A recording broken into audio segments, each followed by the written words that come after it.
Oh goodness! Well, Gavin, we're here at Worldwood Bats Day 2. We're getting a little deep in the summer now. What are some of the things that you've been happy about with how you've been playing? I've been happy with my approach up to bat, trying to stay opposite field up the middle, and they leave it inside, just try and get the hands to it, and hitting hard line drive, solid contact, and just trying to barrel a ball every time I get in the box.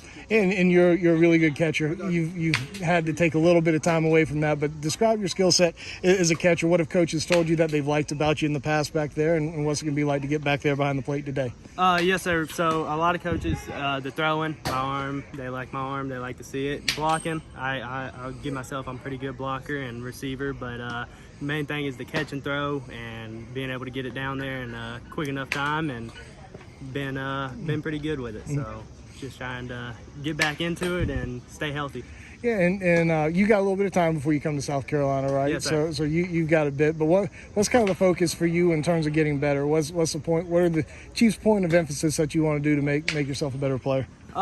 Just keep catching the guys that I'm catching right now. Seeing the velo down at Georgia Premier, you got velo all the time, and get my hitting really where I want it to be. More consistent a little bit, better barrels, and just be more consistent with the bat overall. And this is the first time we've talked since you committed to South Carolina. Yes, what are some of the things that you liked about the program? What stood out and made you want to be a Gamecock? Well, when I went on my unofficial visit, it was just like home, and I went out and got to sit down and talk to Coach Kingston, and he made everything just kind of feel like I was at home, and it made the decision real easy for me at the end of the day, and just loved the coaches, the coaching staff, and how they run their program. Yeah, and Monty Lee recruited you when he was at Clemson, and yes, now sir. he's down at South Carolina, so you've got a little bit of a relationship there. What's your conversations with him been like since he came to South Carolina? What stands out to you about him?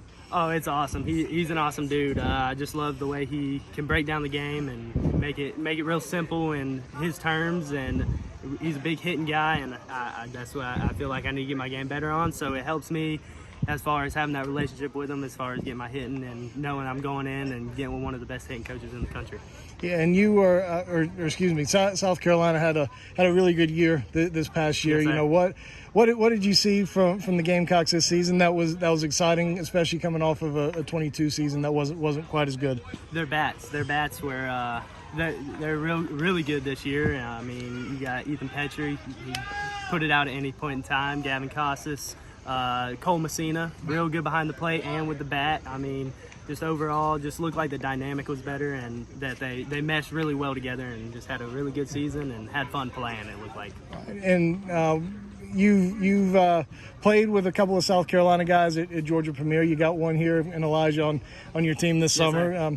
What kind of interaction do you have with the rest of the class? What's the relationship like in that group? Well, me and EJ have been able to play all summer together, so our relationship's really good. With all the other ones, we're in a big group chat and just kind of text almost every day, and just kind of building that relationship up until we get there. And it's real fun to interact with them and be able to get their sides and see how they're doing this summer and everything. So it's been a lot of fun.